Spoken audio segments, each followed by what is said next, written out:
నమో వెంకటేశాయ. ఆధ్యాత్మిక విశేషాలకు స్వాగతం. ముందుగా ప్రధానాంశాలు.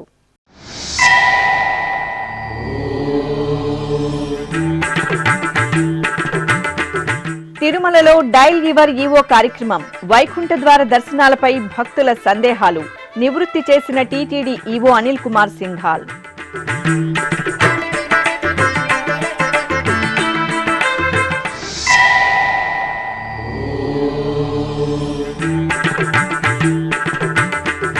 శ్రీ కోదండ రామాలయంలో ఘనంగా కార్తీక దీపోత్సవం.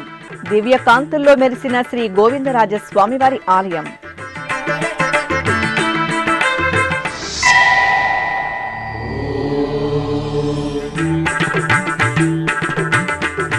దీపకాంతుల్లో దేదీప్యమానంగా ప్రకాశించిన ఆలయాలు. ఉత్సవ కాంతుల్లో దైవ దర్శనం చేసుకుని తరించిన భక్తులు. తిరుమలలోని అన్నమయ్య భవనంలో శుక్రవారం ఉదయం డైల్ యువర్ ఈవో కార్యక్రమం జరిగింది. ప్రారంభ కార్యక్రమంలో టీటీడీ ఈవో అనిల్ కుమార్ సింఘాల్ మాట్లాడుతూ తిరుచానూరు శ్రీ పద్మావతి అమ్మవారి బ్రహ్మోత్సవాలను సమిష్టి కృషితో విజయవంతంగా నిర్వహించామని, డిసెంబర్ 30వ తేదీ నుండి జరగనున్న వైకుంఠ ద్వార దర్శనాల్లో సామాన్య భక్తులకు పెద్దపీట వేస్తూ నిర్ణయాలు తీసుకున్నామని వెల్లడించారు. ఓం నమో వెంకటేశాయ. భక్తులందరికీ నా నమస్కారాలు. భక్తులందరికీ తెలుసు, ఈ సంవత్సరం కూడా టీటీడీ బోర్డు ఈ వైకుంఠ ఏకాదశి ఉత్సవాల్ని డిసెంబర్ 30 నుంచి జనవరి 8వ తేదీ వరకు 10 రోజులు నిర్వహించాలని నిర్ణయం తీసుకోవడం జరిగింది.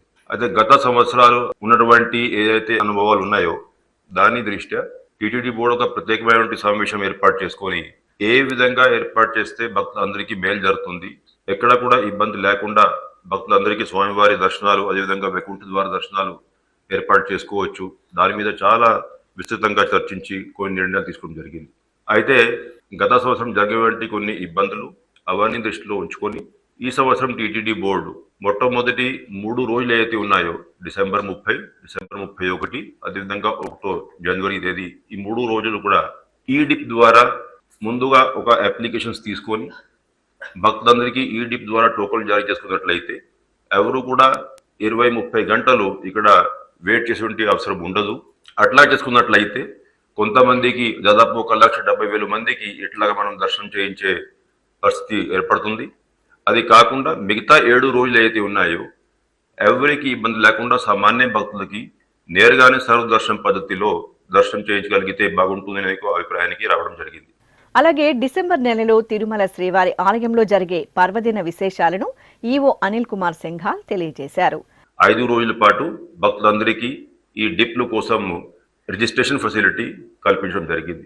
దాదాపు 25 లక్షల మంది భక్తులు దీనికి రిజిస్ట్రేషన్ చేసుకున్నారు.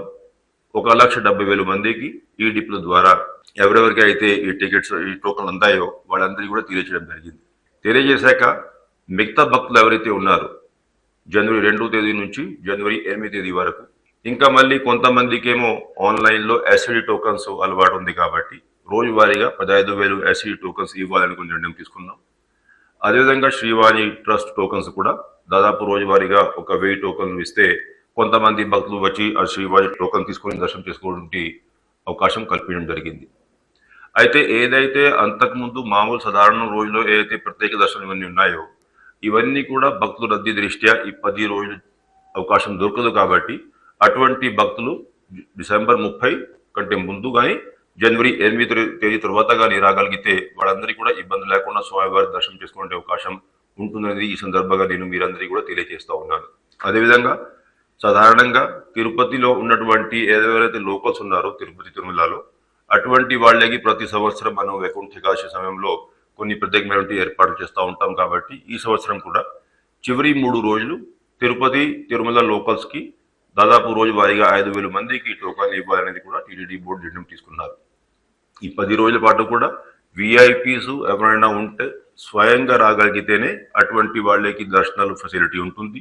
రెఫరెన్స్ లెటర్స్ ఇవన్నీ కూడా రద్దు చేయడం జరిగింది. ఎందుకంటే ఎక్కువ మంది సామాన్య భక్తులకి అవకాశం ఇచ్చే పరిస్థితి ఉండాలనే ఉద్దేశంతో టీటీడీ బోర్డు ఇటువంటి నిర్ణయాలు తీసుకున్నారు. ఓవరాల్ మీరు చూసుకున్నట్లయితే ఈ 10 రోజుల పాటు మొత్తం కలిపి 7,70,000 మందికి స్వామివారి దర్శనాలు వైకుంఠ ద్వార దర్శనాలు చేసేటువంటి అవకాశం ఉంటుంది. మొత్తం కలిపి ఈ 10 రోజుల్లో కూడా కైంకర్యాల సమయాలు ఇవన్నీ పోను 182 గంటలు స్వామివారిని దర్శించుకునే అవకాశం అంత సమయం దొరుకుతుంది కాబట్టి ఆ 182 గంటల్లో 164 గంటల సమయము సామాన్య భక్తులకి కేటాయించాం. అంటే ఏ కేటగిరీకి ఆ కేటగిరీ అన్ని కేటగిరీస్కి మేలు జరగాలి ఆ ఉద్దేశంతో ఇటువంటి నిర్ణయాలు తీసుకున్నాం. అయితే ఎప్పుడైతే మనము ఈ 3 రోజుల పాటు ఈ డిప్ ద్వారా కొంతమందికి టోకన్లు జారీ చేశాం, ఎవరికైతే టోకన్లు అందలేదు దీంట్లో కొంతమంది భక్తులు ఇప్పుడు ఈమెయిల్స్ ద్వారా వాట్సాప్ ద్వారా అభ్యంతరాలు వ్యక్తం చేస్తూ ఉన్నారు. అంటే ఓన్లీ ఈ డిప్ ద్వారానే స్వామివారి దర్శనం ఇస్తున్నారేమో టీటీడీ, అటువంటి అభిప్రాయం కొంతమందికి కలిగింది. అయితే మీరందరికీ తెలియజేసుకుంది అంటే ఈ డిప్ ద్వారా ఉన్నటువంటి టోకన్లు ఈ మొట్టమొదటి 3 రోజులు మాత్రమే ఉన్నాయి. మిగతా 7 రోజులు ఎవరికి అయితే టోకన్ అందలేదు మిగతా 7 రోజులు కూడా సర్వదర్శన విధానంలో కూడా దర్శన ఫెసిలిటీ ఉంటుంది కాబట్టి అందరూ కూడా భక్తులు తిరుమలకి వచ్చి స్వామివారి దర్శనం అదేవిధంగా వైకుంఠ ద్వార దర్శనం చేసుకోవాల్సిందిగా వారందరినీ విజ్ఞప్తి చేస్తూ ఇప్పుడు మీ సలహాలు సూచనలు ఇవ్వాల్సిందిగా విజ్ఞప్తి చేస్తా ఉన్నాను. ఓం నమో వెంకటేశాయ. అనంతరం భక్తులు డయల్ యువర్ ఈవో ద్వారా తమ సందేహాలను సూచనలను తెలియజేశారు. ఎక్కువ మంది భక్తులు వైకుంఠ ద్వార దర్శనాలపై తమకున్న సందేహాలను అడిగారు. భక్తులు అడిగిన సందేహాలను సావధానంగా విన్న ఈవో అనిల్ కుమార్ సింఘాల్ వారికి అవసరమైన సమాచారాన్ని అందజేస్తూ పలు అంశాలను తెలియజేశారు. నమస్కారం అండి దుర్గాప్రసాద్ గారు, చెప్పండి. Sir good morning sir.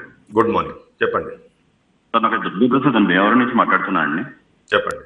ఇది నేను హ్యాండిక్యాప్ నేను ఇది మీకు ఇప్పుడు సేవలు చాలా బాగా చేస్తున్నారు, కానీ మాకు హ్యాండిక్యాప్ తరఫున ఒక చిన్న ప్రాబ్లం ఉంది సార్. చెప్పండి.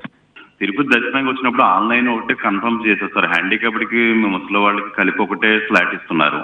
నేను 5 months నుంచి ట్రై చేస్తున్నాను, వితిన్ సెకండ్స్లో అయిపోతున్నాయి సార్.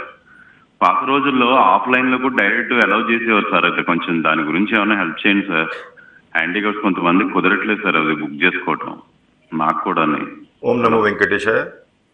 అయితే ఇప్పుడు మీరు ఇచ్చేటువంటి సలహాలు ఇంకా కొంతమంది కూడా తెలియజేస్తూ ఉన్నారు. అయితే ఏంటంటే మనం ఏ సిస్టమ్ పెట్టుకున్నా దాంట్లో కొంత ఏమో ప్లస్ పాయింట్స్ ఉంటాయి, కొన్ని మైనస్ పాయింట్స్ ఉంటాయి. అయితే ఇప్పుడు అంతకుముందు మనకి ఇవన్నీ ఆఫ్లైన్ ఉన్నప్పుడు చాలా మంది సలహాలు ఇచ్చారు. అంటే ఆఫ్లైన్ ఉంటే ఆ లిమిటెడ్ టోకన్స్ ఉంటాయి కాబట్టి చాలా మంది ఈ టోకన్స్ కోసము ముందుగానే వచ్చి ఒక 4-5 గంటల్లో వెయిట్ చేసుకుని ఈ టోకన్స్ పొందేటువంటి పరిస్థితి ఉంది కాబట్టి ఇవన్నీ కూడా ఆన్లైన్లోనే ఇస్తే బాగుంటుంది, ఎవరికి కూడా ఇబ్బంది ఉండదు అనేది చాలా మంది అభిప్రాయాలు వ్యక్తం చేశారు. అయితే ఏముంటుందంటే ఇప్పుడు ఏ కేటగిరీ టోకన్ అయినా టైం లిమిటెడ్గా ఉంటుంది, స్లాట్స్ లిమిటెడ్ ఉంటాయి, దానికి డిమాండ్ చాలా ఎక్కువ ఉంటుంది కాబట్టి ఏ సిస్టమ్ మనం పెట్టుకున్నా కొంతమందికి మాత్రం మనం మేలు చేయగలుగుతాం కాబట్టి ఇటువంటి అభిప్రాయం కలగడం సహజం. అయితే అంటే ఎక్కువ మంది భక్తులు మనం టైం టు టైం వాళ్ళ అభిప్రాయాలు తీసుకుంటుంటాము. ఎక్కువ మంది భక్తులు ఏ విధంగా చేస్తే బాగుంటుంది అని సలహా సూచనలు ఇచ్చే మేరకు మనం ఎటువంటి నిర్ణయాలు తీసుకోవడం జరుగుతుందండి. ఓం నమో వెంకటేశాయ. నమస్కారం అండి అనిల్ గారు, చెప్పండి. హలో, నమస్కారం అండి. నా పేరు వరింగంటి శ్రీనివాసాచార్య సార్. నమస్కారం అండి. హైదరాబాద్ నుండి మాట్లాడు సార్. ఒక చిన్న సబ్మిషన్ చేస్తున్నాను సార్. చెప్పండి. గతంలో రామాయణం తర్వాత భారతం అనేటువంటి నాదనీరాజ మండపం నుంచి ప్రసారం చేసేవాళ్ళు సార్. ఎస్. దానివల్ల కొంతమంది అక్కడ కూర్చొని పారాయణం చేయడం వల్ల దాన్ని ఇంటికి వచ్చిన తర్వాత కూడా కంటిన్యూ చేసేటువంటి వాళ్ళు సార్. ఇప్పుడు ఆ కార్యక్రమంలో రికార్డెడ్ గా చేస్తున్నారు. ఎంతమందికి అసలు కొంతమంది తెలవడం లేదు సార్. ఆ ప్రసారం చేసిన విషయాలు కూడా కొంత తెలవడం లేదు. గతంలో లాగానే ఇప్పుడు ఆ రామాయణ భారతాలను నాదనీరాజ మండపం ద్వారా ప్రసారం చేస్తే బాగుంటుంది. అలానే అన్నమయ్య కీర్తనలు కూడా ప్రసారం చేస్తే బాగుంటుందని చిన్న సూచన సార్, అభ్యర్థన, సూచన కన్నా. గత ఒక నెలలో ఇంకా 2-3 కూడా ఈ సేమ్ సలహాలు మీరు ఇచ్చే సలహా ఇవ్వడం జరిగింది. ఆ కన్సర్న్ ఆఫీసర్స్కి ఆ సలహా సూచనలు అన్నీ కూడా ఇవ్వడం జరిగింది. వాళ్ళు ఇవన్నీ పరిశీలిస్తూ ఉన్నారు. ఏ విధంగా చేస్తే ఇంకా బాగుంటుంది దాని మీద ఒక నిర్ణయం తీసుకుంటామండి. Thank you. నమస్కారం అండి శర్మ గారు, చెప్పండి. నమస్కారం సార్. నమస్కారం. ఓ చిన్న ప్రాబ్లం సార్. Yes please. ఇప్పుడు డొనేషన్ కి 1 lakh డొనేషన్ కి మా ఫ్రెండ్ నేను పే చేసాం అనమాట రీసెంట్ గా.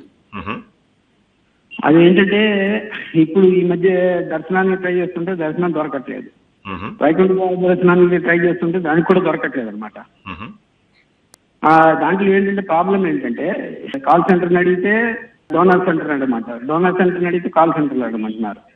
డోనర్ సెంటర్లో అడిగితేనేమో అసలు ఫోనే వాళ్ళు లిఫ్ట్ చేయట్లేదు. జనరల్ గా ఎంగేజ్ వస్తుంది ఫోన్, అది వేరే విషయం. రింగ్ అయితే వాళ్ళు ఎత్తనే ఎత్తట్లేదు. దీని సొల్యూషన్ ఏంటి? ఏమన్నా ఈ ఇయర్లో ఏమన్నా అవకాశం ఉంటుందా? ఇప్పుడే రీసెంట్ గా కట్టాం కాబట్టి 31st లోపు దర్శనం చేసుకోవాలి. మీరు 1 lakh లో పెట్టామన్నారు కదా, 1 lakh లో మీరు డోనర్ ప్రివిలేజెస్ తీసుకున్నామన్నారు. 1 lakh లో పెట్టినప్పుడు మనం ఎవ్రీ మంత్ మనకి 3 months ముందే మనం డోనర్ కోటా రిలీజ్ చేస్తూ ఉంటాం. ఆ డోనర్ కోటాలో మీరు బుక్ చేసుకోవాల్సి వస్తుంది. మనకి ఎన్ని డోనర్లో ఉండే ప్రివిలేజెస్కి రిలీజ్ చేసే ప్రివిలేజెస్కి మధ్య ఖచ్చితంగా మిస్ మ్యాచ్ ఉంటుంది. ఎందుకంటే డోనర్ మనకు 1,46,000 మంది ఉంటారు. సో అన్ని టికెట్స్ మేము రిలీజ్ చేయలేం కాబట్టి మీరు ప్రయత్నం చేయాల్సి వస్తుంది. ఖచ్చితంగా మేము జనరల్గా నవంబర్, డిసెంబర్ కానీ అక్టోబర్లో కోటా పెంచుతూ ఉంటాము. ఆ కోటా పెంచినప్పుడు మీరు ప్రయత్నం చేసుకోండి. ఖచ్చితంగా మీకు ఈ ప్రివిలేజెస్కి అనుగుణంగా మీకు దొరికే అవకాశం ఉంటుందండి. నమస్కారం అండి చంద్రశేఖర్ గారు, చెప్పండి. సార్ నమస్తే. చెప్పండి చంద్రశేఖర్ గారు. సార్ నేను senior retired teacher, Tirupati rural మండలం. ఇది మన వైకుంఠ దశకి ఈ లోకల్ గా ఉండే వాళ్ళకి సార్ చెప్పండి. ఏం జరిగింది కూడా చాలా మంది లోకల్ గా డిస్కషన్స్ కూడా జరుగుతూ ఉంటాయి. అందరూ మీ దగ్గర తీసుకురాకపోవచ్చు. నేను ఒక సీనియర్ సిటిజన్ గా మీ దృష్టికి తేవాలని అనుకుంటున్నాను. చెప్పండి.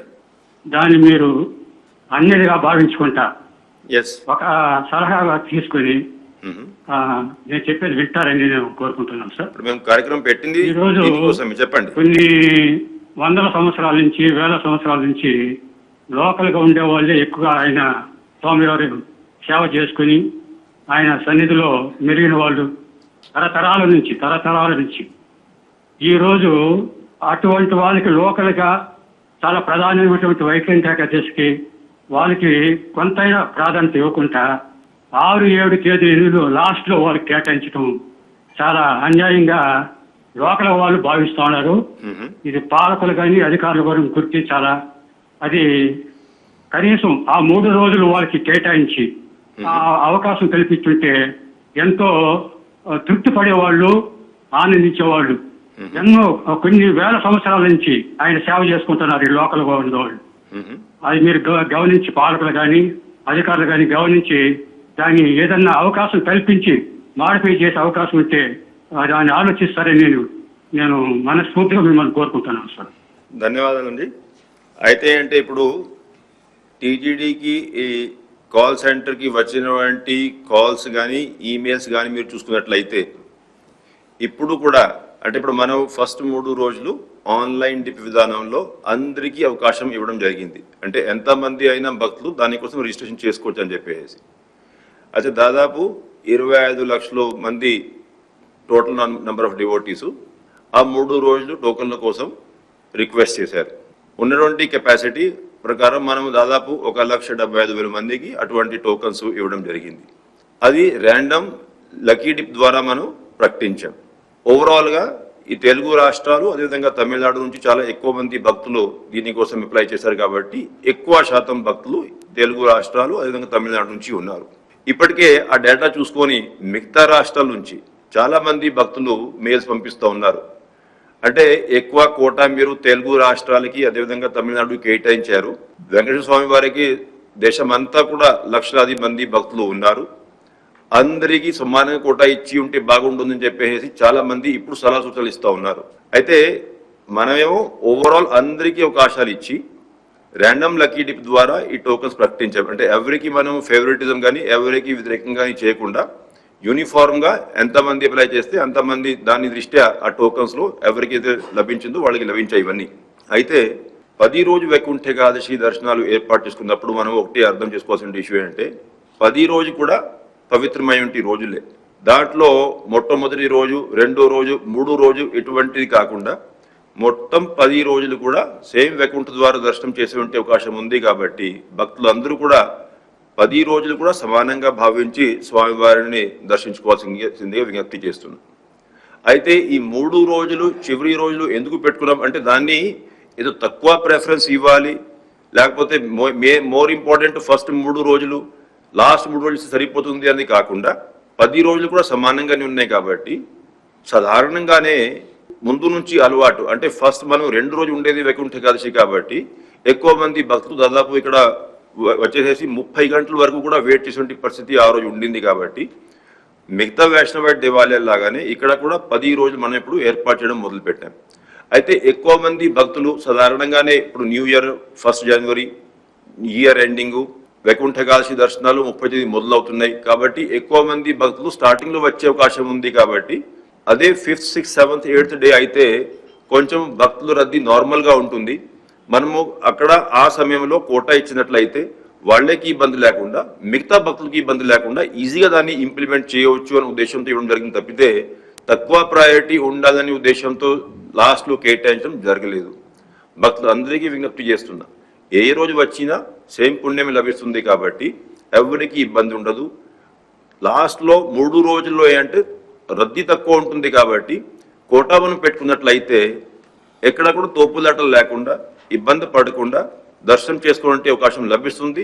ఆ ఉద్దేశంతో మాత్రము ఆ రోజు మనం కేటాయించాం. ఇప్పటికే మనం దాదాపు 15,000 టోకన్లు కేటాయించాం. అంటే ఓవరాల్ మనం చూసుకున్నట్లయితే ఉన్నటువంటి కెపాసిటీలో చాలా ఎక్కువ కోటా మనం తిరుపతి అదేవిధంగా తిరుమల లోకల్స్కి కేటాయించడం జరిగింది. అట్లాగే మనం చూసుకున్నట్లయితే మిగతా ఏ ఏరియాకి మనం స్పెసిఫిక్ గా కోటా కేటాయించడం జరగలేదు, ఒక తిరుపతి తిరుమల నేటివ్స్ తప్పితే. కాబట్టి వీలైనంత వరకు మనం అన్ని వర్గాలకి ఏ విధంగా న్యాయం చేయాలనో ఆ విధంగానే మనం టీటీడీ బోర్డు బాగా ఆలోచించుకొని నిర్ణయం తీసుకోవడం జరిగింది. కాబట్టి దీన్ని తప్పుగా భావించకుండా మొత్తం 10 రోజులు కూడా పుణ్య రోజులే కాబట్టి వచ్చేసి స్వామివారి దర్శనం చేసుకోవాల్సిందిగా విజ్ఞప్తి చేస్తా ఉన్నాను. ఓం నమో వెంకటేశాయ. ఈ కార్యక్రమంలో టీటీడీ అదనపు EO CH Venkaiah Chowdary, CV and SO KV Muralikrishna, chief engineer Satyanarayana, SVBC CEO D Phanikumar Naidu, ఇతర విభాగాల అధికారులు పాల్గొన్నారు. తిరుపతిలోని శ్రీ కోదండరామస్వామి వారి ఆలయంలో గురువారం కార్తీక దీపోత్సవ కార్యక్రమం ఆహ్లాదభరితంగా జరిగింది. ఈ సందర్భంగా శ్రీ గోవిందరాజస్వామి వారి ఆలయం నుండి టీటీడీ జీఆర్ స్వాములు, ఆలయ డిప్యూటీఓ శాంతి, ఏఈఓ నారాయణ చౌదరి, ఇతర అధికారులు, అర్చకులు పుండరీకవల్లి అమ్మవారి సన్నిధి నుండి నూతన వస్త్రాలు, నేతి దీపాలు, ప్రసాదం, పడి తీసుకుని ఆలయ మర్యాదలతో ఊరేగింపుగా శ్రీ కోదండరామస్వామి వారి ఆలయం ఎదురుగా ఉన్న శ్రీ ఆంజనేయ స్వామివారి సన్నిధికి చేరుకున్నారు. అక్కడ వీరికి జేఈఓ వి వీరబ్రహ్మం, శ్రీ కోదండ రామాలయం డిప్యూటీ ఈవో నాగరత్న, అర్చకులు నందకుమార్ దీక్షితులు సాదరంగా స్వాగతం పలికారు. ఆపై మంగళ వాయిద్యాల నడుమ ఊరేగింపుగా శ్రీ కోదండ రామస్వామి వారి ఆలయానికి తీసుకుని చేరుకుని విమాన ప్రదక్షిణగా దీపాలను తీసుకుని స్వామివారి సన్నిధికి విచ్చేశారు. శ్రీ కోదండ రామస్వామి వారికి నూతన వస్త్రాలను సమర్పించి దీపారాధనలు గావించి ఆస్థానం నిర్వహించారు. ఈ సందర్భంగా ఆలయ ప్రాంగణంలో కార్తీక దీపోత్సవ కార్యక్రమం రమణీయంగా జరిగింది.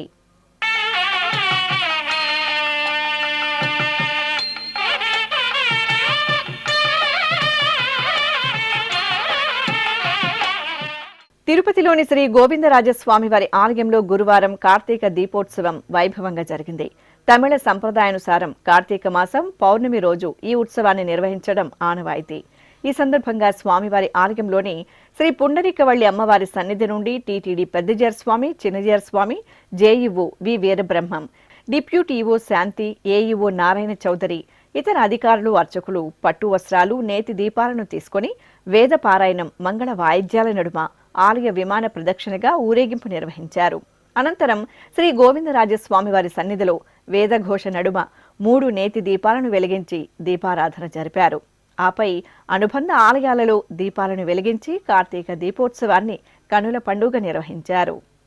తిరుపతి జిల్లా వడమాలపేట మండలం అప్పలాయగుంటలో టీటీడీకి అనుబంధంగా నెలవైన శ్రీ ప్రసన్న వెంకటేశ్వర స్వామి వారి ఆలయంలో కార్తీక దీపోత్సవ కార్యక్రమం వైభవంగా జరిగింది. ముందుగా శ్రీదేవి భూదేవి సమేత శ్రీ ప్రసన్న వెంకటేశ్వర స్వామి వారి ఉత్సవమూర్తులను సర్వాభరణ భూషితంగా అలంకరించి తిరుచిపై వేంచెబు చేశారు. అనంతరం స్వామి అమ్మవార్లకు పూజలు జరిపి కార్తీక దీపోత్సవాన్ని నిర్వహించారు. ఆలయ ప్రాంగణంలోని ధ్వజస్తంభ మండపం, పుష్కరిణి ప్రాంగణంలో దీపాలను ఉంచి దీపోత్సవాన్ని జరిపారు.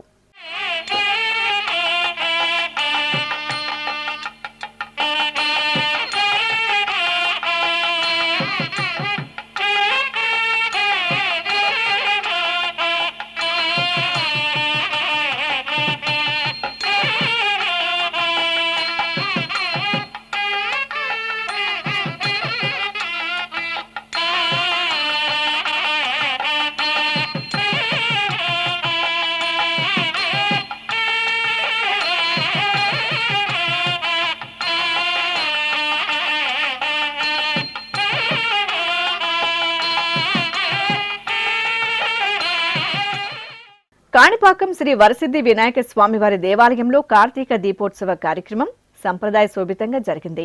ముందుగా అనుబంధ ఆలయమైన మరకతాంబిక సమేత శ్రీ మణికంఠేశ్వరుని సన్నిధిలో కార్తీక దీపారాధన గావించారు. అనంతరం ఆలయ వీధుల్లో దీపాలను ఊరేగించి ఆలయంలోని ధ్వజస్తంభ మండపం, పుష్కరిణి ప్రాంగణంలో దీపారాధన నిర్వహించారు. కార్తీక దీపోత్సవ కార్యక్రమంతో ఆలయం అరుణవర్ణ శోభితంగా దర్శనమిచ్చింది.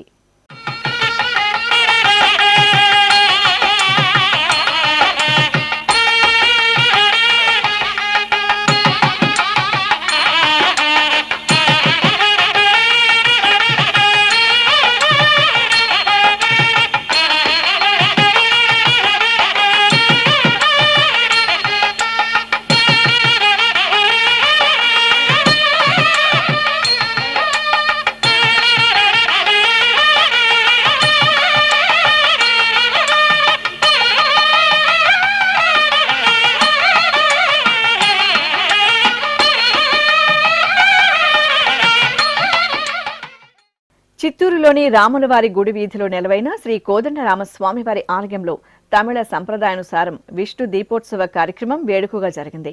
ముందుగా సీతారామ లక్ష్మణులకు పూజలు జరిపారు. అనంతరం ఆలయ ప్రాంగణంలో గరుడ వాహనంపై శ్రీరామచంద్రమూర్తి ఉత్సవమూర్తిని సీతాలక్ష్మణ తిరుమంగై ఆళ్వార్ సహితంగా వేంచేపు చేసి విశేష పూజలు నిర్వహించారు. అనంతరం స్వామివారి సన్నిధిలో దీపోత్సవాన్ని వైభవంగా నిర్వహించారు. భక్తులు విష్ణు దీపోత్సవంలో పాల్గొని శ్రీరామచంద్రుని కృపకు పాత్రులయ్యారు.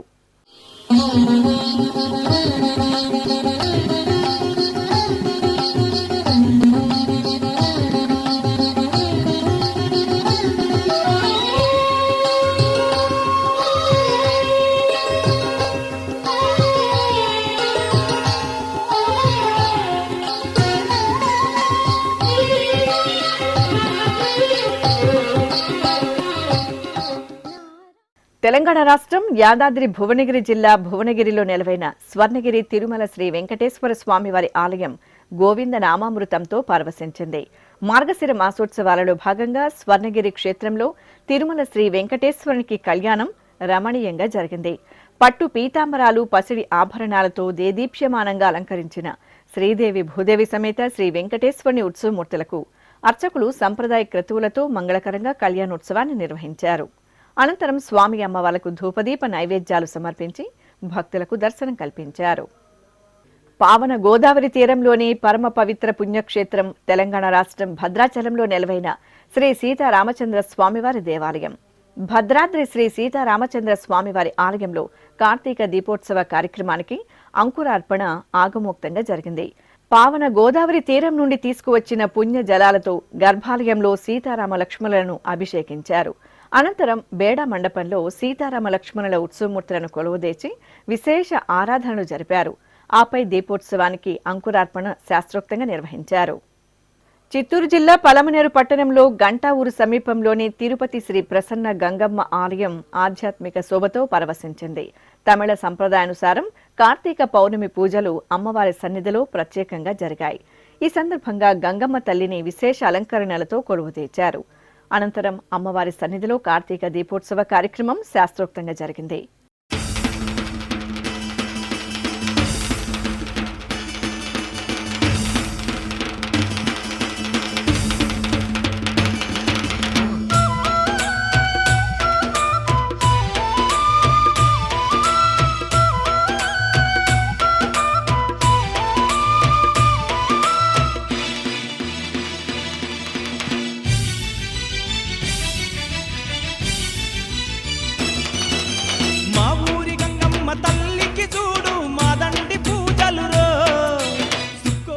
అలాగే చిత్తూరు జిల్లాలోని పలమనేరు పట్టణంలో నెలవైన శ్రీ కనకదుర్గమ్మ ఆలయంలో కార్తీక పౌర్ణమి పూజలు విశేషంగా జరిగాయి.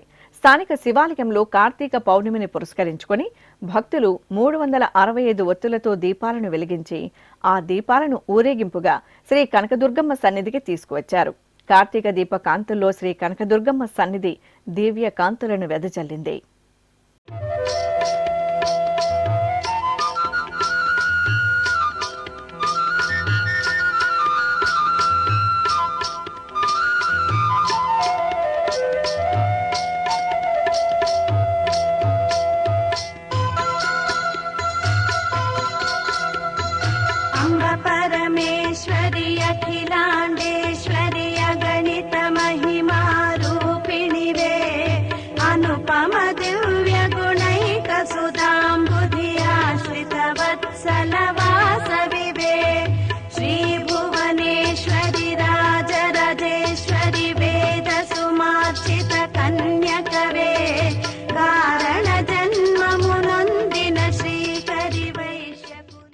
కడప జిల్లా ప్రొద్దుటూరులో దత్త జయంతి ఆధ్యాత్మిక భరితంగా జరిగింది. మార్గశిర మాసం పౌర్ణమిని పురస్కరించుకుని శ్రీ అనఘాదేవి సమేత దత్తాత్రేయుల కళ్యాణ మహోత్సవాన్ని ఘనంగా నిర్వహించారు. భక్తులు అధిక సంఖ్యలో దత్త కళ్యాణంలో పాల్గొన్నారు. అర్చకులు స్వామి అమ్మవార్లకు వేద మంత్రోచ్చరణలు, బాజా భజంత్రీల మధ్య కళ్యాణాన్ని శాస్త్రోక్తంగా నిర్వహించారు. అనంతరం భక్తులకు తీర్థప్రసాద వితరణ గావించారు.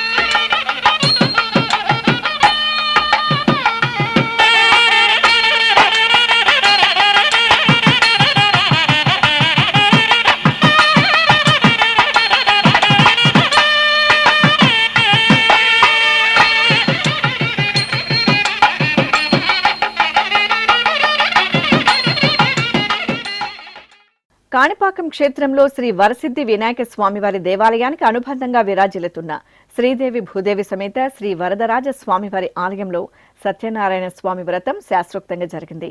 శ్రీ వరదరాజ స్వామివారి ఆలయంలో తమిళ సంప్రదాయానుసారం కార్తీక పూర్ణిమ ఉత్సవాలను ఘనంగా నిర్వహించారు.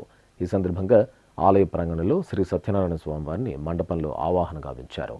ఆపై అర్చకులు స్వామివారి మూర్తికి శాస్త్ర సంప్రదాయానుసారం అభిషేకాది ఆరాధనలు నిర్వహించారు.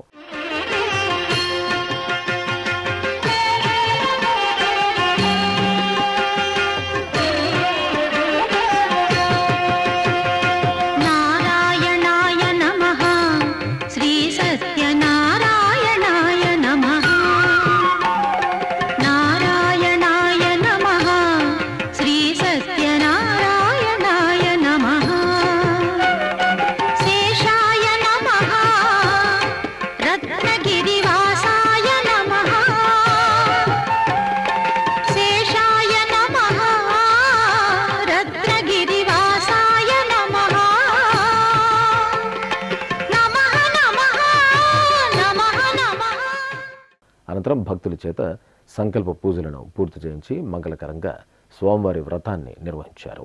ఆపై వ్రతకథను అర్చకులు పఠనం చేయగా భక్తులు శ్రద్ధగా ఆలకించారు. ఈ సందర్భంగా శ్రీ సత్యనారాయణ స్వామివారికి ధూపదీప నైవేద్యాలు, కర్పూర హారతులు అందజేశారు.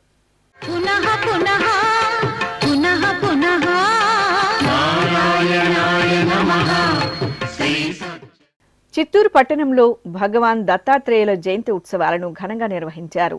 గిరింపేటలోని శ్రీ సర్వసిద్ధి వినాయక స్వామివారి ఆలయంలో ఈ సందర్భంగా కలశ పూజలు జరిపారు. అనంతరం అనఘా సమేత దత్త హోమం జరిగింది. ఆపై శివలింగానికి శ్రీ దత్తాత్రేయుల వారికి ఏకకాలంలో అభిషేకాది ఆరాధనలు ఘనంగా నిర్వహించారు. భక్తులు దత్త జయంతి కార్యక్రమంలో పాల్గొని తీర్థ ప్రసాదాలను స్వీకరించారు.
ప్రకాశం జిల్లా ఒంగోలులోని శ్రీ ప్రసన్న చెన్నకేశ్వర స్వామివారి ఆలయం గోవిందనామ స్మరణలతో మారుమ్రోగింది.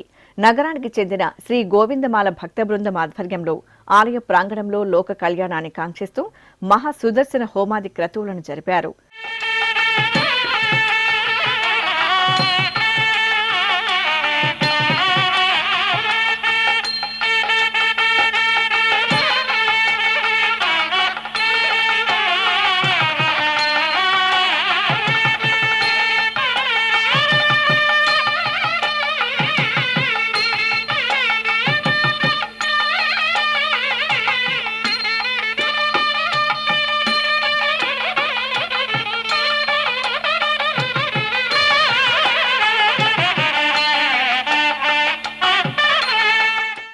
అనంతరం శ్రీ లక్ష్మీ పద్మావతి సమేత శ్రీ వెంకటేశ్వర స్వామివారికి కళ్యాణోత్సవం ఆగమోక్తంగా జరిగింది.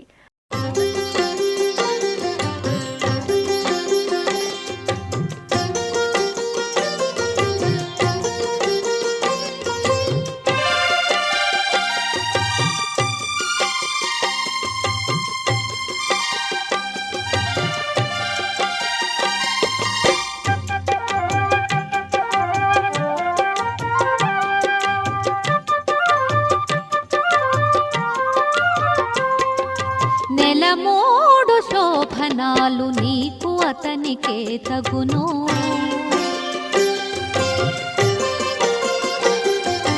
నెలమూడు శోభనాలు నీకు అతనికే తగును, కలకాలము నిత్య కళ్యాణమమ్మ.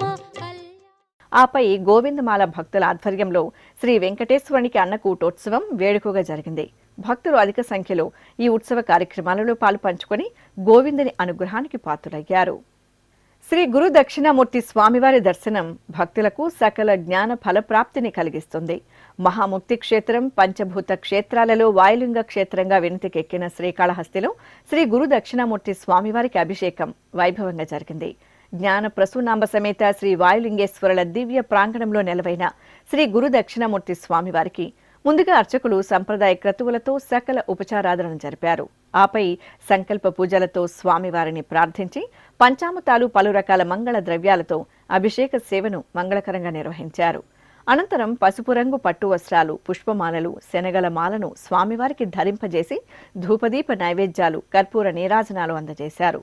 భక్తులు భక్తి శ్రద్ధలతో పాల్గొని తీర్థ ప్రసాదాలను స్వీకరించారు.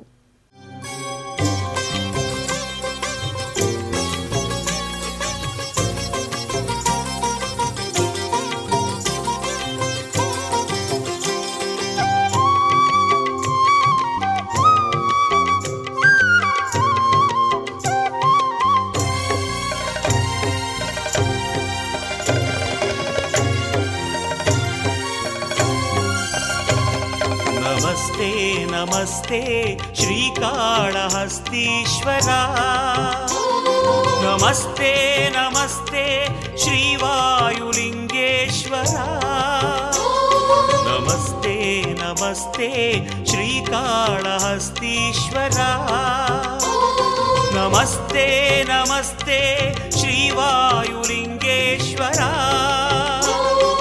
ज्ञान प्रसूनांबार्चित ओंकार गंगाधरा, ज्ञान प्रसूनांबार्चित ओंकार गंगाधरा.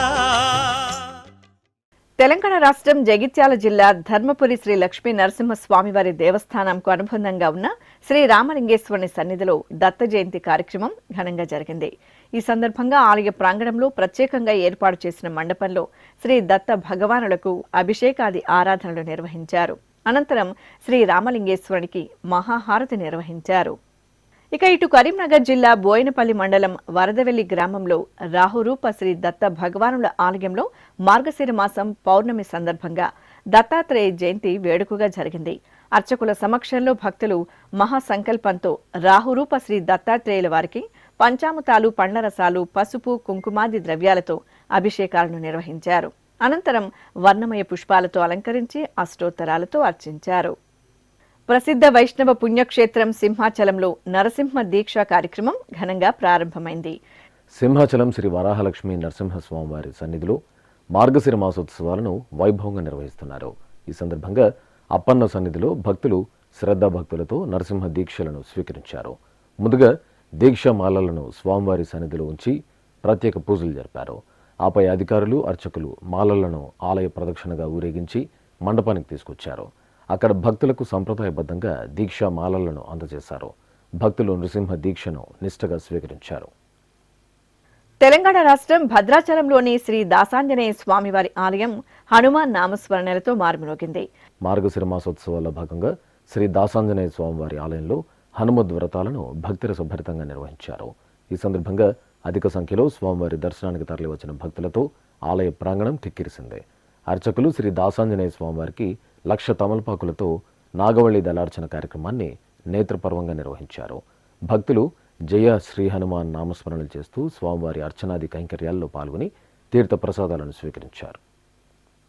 అనంతపురం జిల్లా గుంతకల్లు మండలం కసాపురంలోని సుప్రసిద్ధ నెట్టికంటి శ్రీ ఆంజనేయ స్వామివారి ఆలయంలో హనుమద్ వ్రత ఉత్సవాలు ఘనంగా జరుగుతున్నాయి. 3 రోజుల పాటు వైభవంగా సాగే ఈ ఉత్సవాల్లో భాగంగా ఆలయ ప్రాంగణంలో హనుమద్ వ్రత కార్యక్రమం సామూహికంగా జరిగింది. స్వామివారి ఉత్సవమూర్తిని వజ్రాభరణాలు, పట్టు పీతాంబరాలు, పసిడి ఆభరణాలతో అలంకరించి ప్రత్యేక వేదికపై ఆసీనులను చేశారు. ఆపై భక్తుల రామ భజనలు, భక్తి గీతాలాపనల నడుమ అర్చకులు వేదమంత్రోచ్చారణల మధ్య స్వామివారికి పూజాధికారులను పూర్తి చేసి మహాసంకల్పపూర్వకంగా శాస్త్రోక్తంగా హనుమద్ వ్రతారాధన గావించారు. అనంతరం స్వామివారికి ధూపదీప నైవేద్యాలు, కర్పూర హారతులు సమర్పించి భక్తులకు తీర్థప్రసాద వితరణ చేశారు.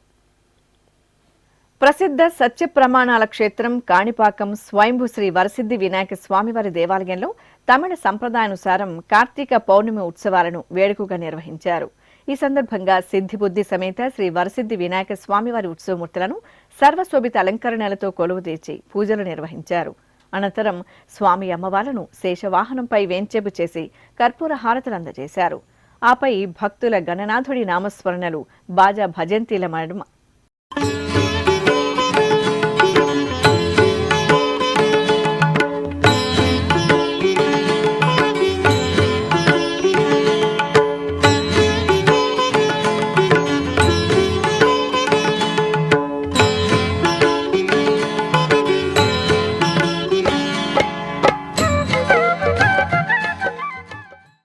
ఆధ్యాత్మిక విశేషాలు ఇంతటితో సమాప్తం. తిరిగి రాత్రి 10 గంటలకు ప్రసారమయ్యే ఆధ్యాత్మిక విశేషాల్లో మళ్ళీ కలుసుకుందాం. ఓం నమో వెంకటేశాయ.